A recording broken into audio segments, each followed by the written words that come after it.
And here we are, back about the same time, same place I left you last time. And these bars, I'm just not liking. Let me get my pointer here.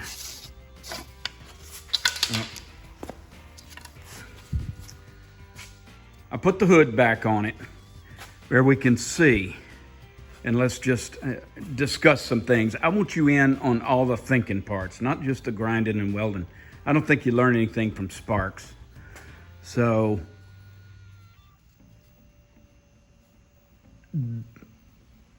I just want to mention some things that, I don't know, maybe you notice, maybe you don't, but I'm just going to yak for a while.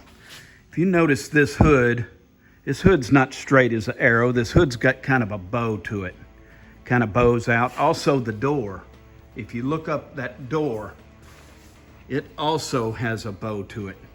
On this, this is 2002 Volkswagen Bug, and it really helps to turn this wide car, a full-bodied wide car, into a narrow open wheel car. Comes around here, the door bows in, we bent it in, the hood's gonna continue to bend in, and we end up with this narrow grille like a cool hot rod would have. And we've talked about this before too. These tires here are a 26-inch diameter, so that puts them ahead of the spindle 13 inches. 13 inches, it's gonna be there. Where's the end of the grill sit? End of the grill is gonna sit, because it's 4 inches up, it's gonna sit right about in here.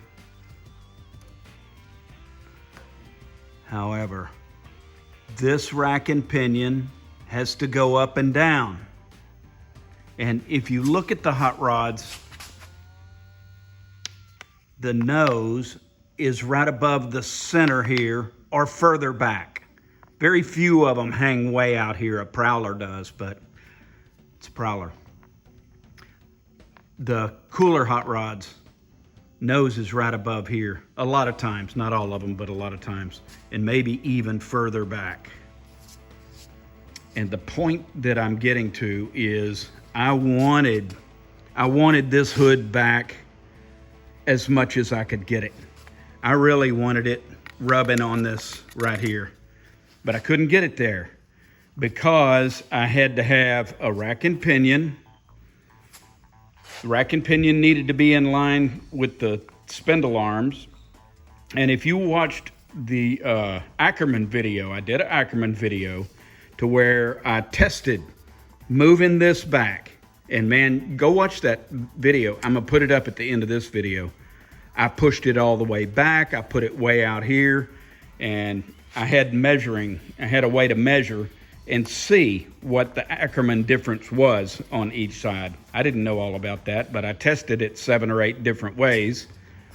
And you can plainly see what happens when you move these arms around, mainly when you move this angle from the center pivot point, this bolt, and this tie rod. Makes a big difference. Anyway, well, I've decided to get rid of these bars, which we decided that on the last video. Those will be gone. I want the nose narrow, and I don't want it sticking back here. And I just wanted to think about this for a while. I took a trip out to the U-Pullet yard, walked around, and I made a little discovery. And I'm gonna show it to you. I found a different rack and pinion. And I don't know whether you've seen this rack and pinion like this or not. But I'm gonna slip it on there. I'm gonna change these out and let you look at it. Let me put you in this little tripod here.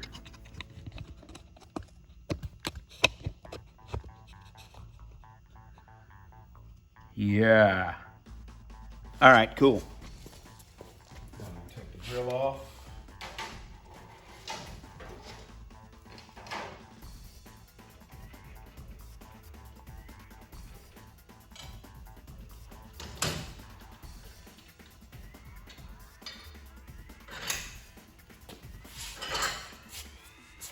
All in one chunk.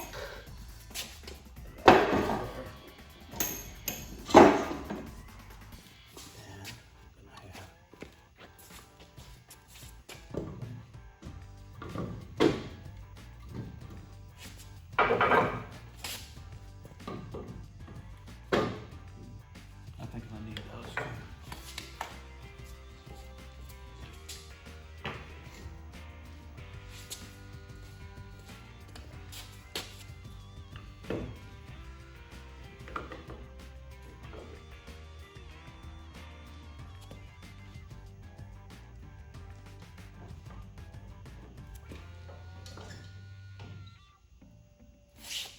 Yeah, it's pretty close. All right, check it out.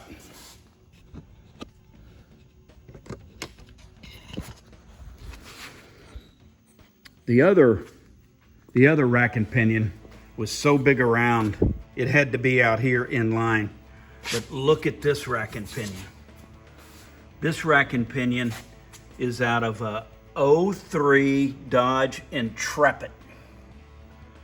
And it just functions in a little different way. Still a rack and pinion. However, it's just made a little bit different. Its tie rods connect up in here. That way, if I move it back, it doesn't make this angle, it doesn't change this angle as much. It does change it a little bit, but look how much further back the tie rods can be. Get my handy pointer here. These tie rods can be way back here when this other rack was, let me set this back in here like it was. Look at that. Remember this, don't slip off now. This was touching right there. And now I think we can move this whole hood program back, which we're gonna need it back here.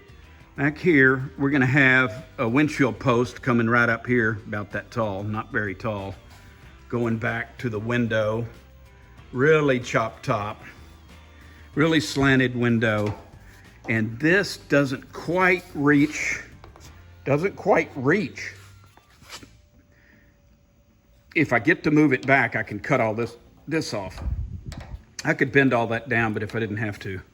Also, what it is going to do, as you can imagine, is when this moves back, the grill gets a little bit wider, which I'm not really after getting a wider grill, although I don't think it would hurt anything. See, this grill right now is that grill would be about 13 inches wide right out here.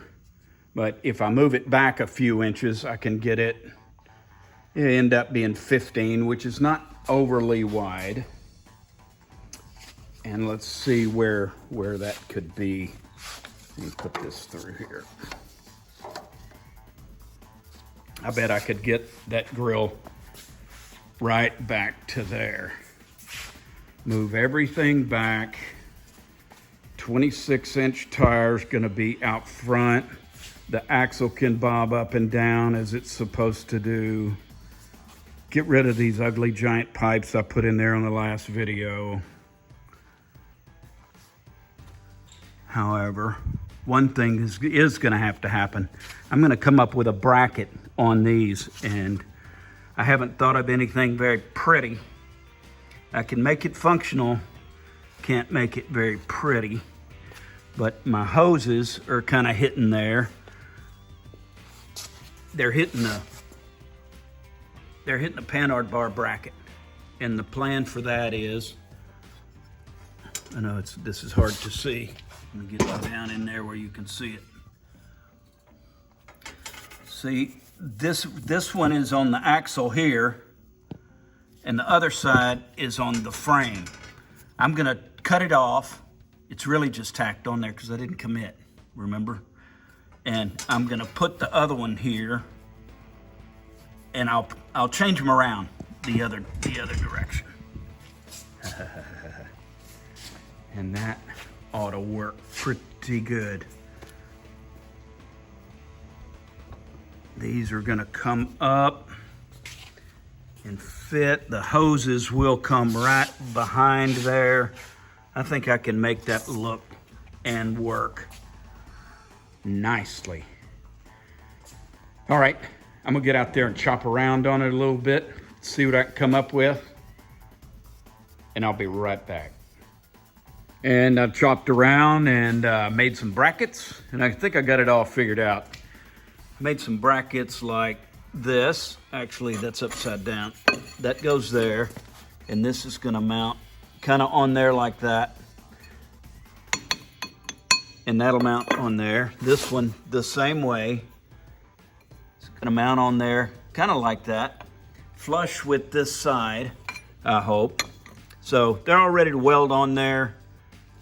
However, Aaron would never approve. There is mill scale all over this. And I don't know if you do this. Aaron got me doing this. And this is removing the mill scale with muriatic acid. And I have old muriatic acid, and new muriatic acid. I'll show you the difference. This is old muriatic acid. That means I've used it a time or two, and I am wearing safety glasses. I use it, pour it back in the bottle with a funnel. Here is old muriatic acid. Also, I think this is a little bit older.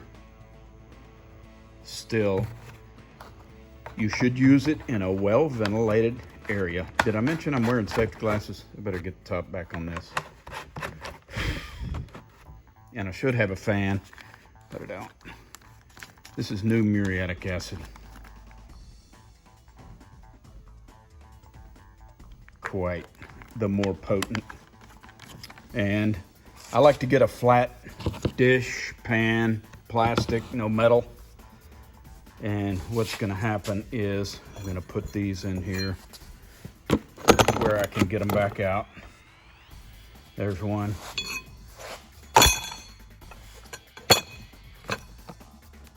There's the other one. And you can see, let me get my little pointer. There's a ridge in the bottom. As if you have a flat pan and you just let them lay on the bottom, they won't get done if they're laying flat on something else. And I'm gonna put you up in the stand where you can see this. How about that? Yeah, why not? And as long as we're being safety conscious. All right.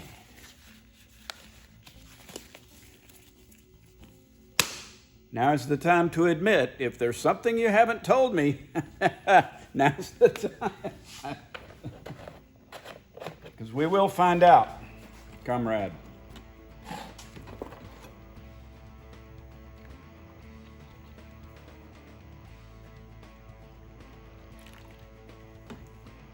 No, perfect.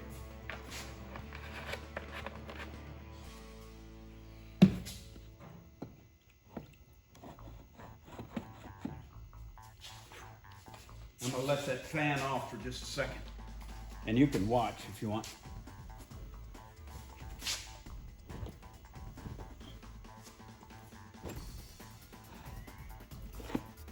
See, it's already coming off. I'm gonna go turn this fan on. I'll be right back.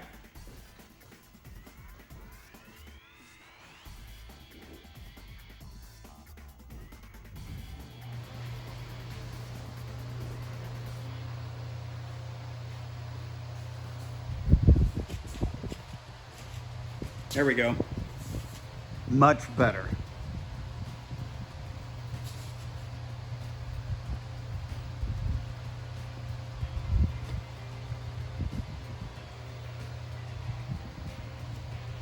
And it all rinses off really good with water. Look at that.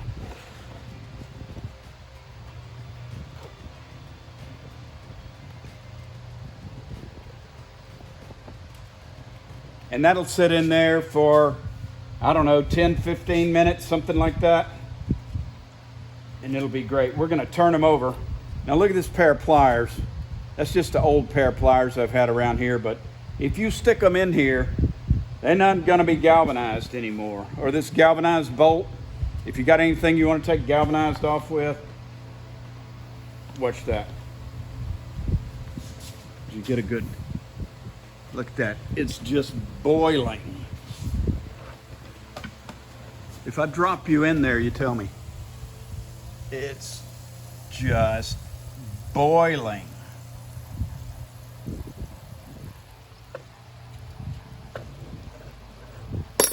Pretty cool. And it'll rust. It'll rust in 30 minutes.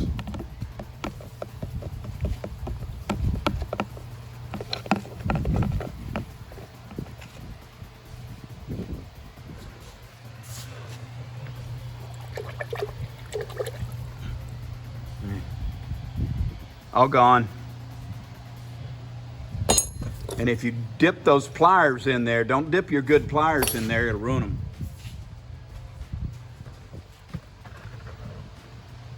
Okay. I think I'm gonna let these soak, and I'll show you the finish on them when we put them on the car in the next video. Oh, wait a minute. Let's turn them over. Let's see if we can turn them over.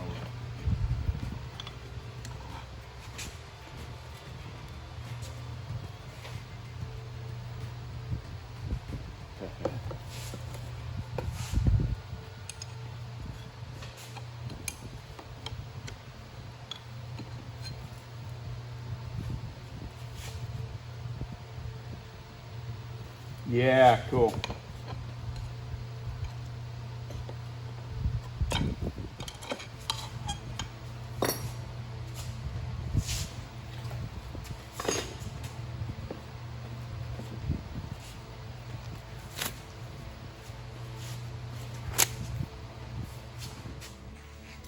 All done. Goal tonight was to mount the new rack and pinion bracket to where we can get the grill to move back. And remember, the other rack and pinion was touching right here, and now we've got it to move back that far. We got a lot of movement out of that. See, this is the finish on the little brackets that we boiled in the muriatic acid, and I made these a little long in case we use them for, I don't know what we use them for. We're gonna use them for something. And this one over here also. Yeah, I'll gusset them underneath.